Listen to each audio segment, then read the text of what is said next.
নমস্কার, কেমন আছেন সবাই? আরেকটি ছোট্ট ভ্লগে আপনাদের স্বাগত জানাই। তো অনেকেই আমাকে প্রশ্ন করেছেন যে ম্যাডাম কী করে যাতায়াত করেন? তো আমার বাড়ি থেকে আমার স্কুল কিন্তু বেশ অনেকটাই, যেহেতু ব্রেক জার্নি করে যেতে হয়, যার জন্য কিন্তু সময়টারও বেশি লাগে।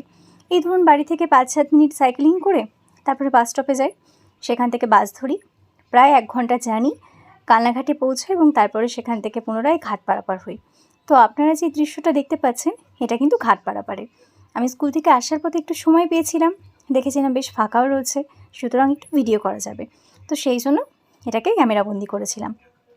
তো দৃশ্যটা খুবই সুন্দর ছিল, যেহেতু আজকে কালনাতে প্রচুর বৃষ্টি হয়েছে, তার দরুন কিন্তু প্রকৃতিটা ভারী সুন্দর ছিল, বেশ নির্মল পরিবেশটা দেখতেও ভালো লাগছিল।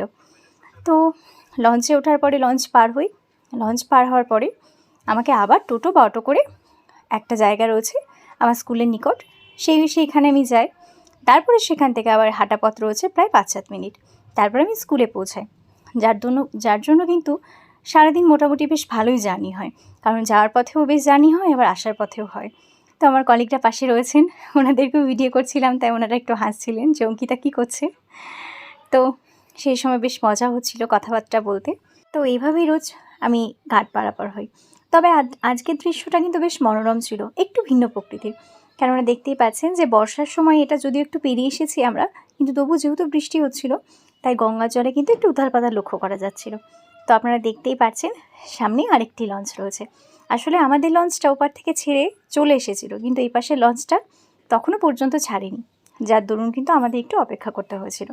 তো ওই যে দূরে আপনারা দেখতে পাচ্ছেন একটা ব্রিজ মতো, ওটাই আসলে এই ঘাটের সাথে, মানে যে পারাপারের যে বড় বোটটা রয়েছে তার সাথে যুক্ত, এবং এই বোটের ওপর উঠে আমরা ওই ব্রিজের ওপর দিয়ে বাস স্টপে গিয়ে পৌঁছাই। তো আজকের জন্য এইটুকুই, আশা করি আপনাদের ভিডিওটি ভালো লেগেছে। যদি ভালো লাগে লাইক করে দেবেন। ধন্যবাদ।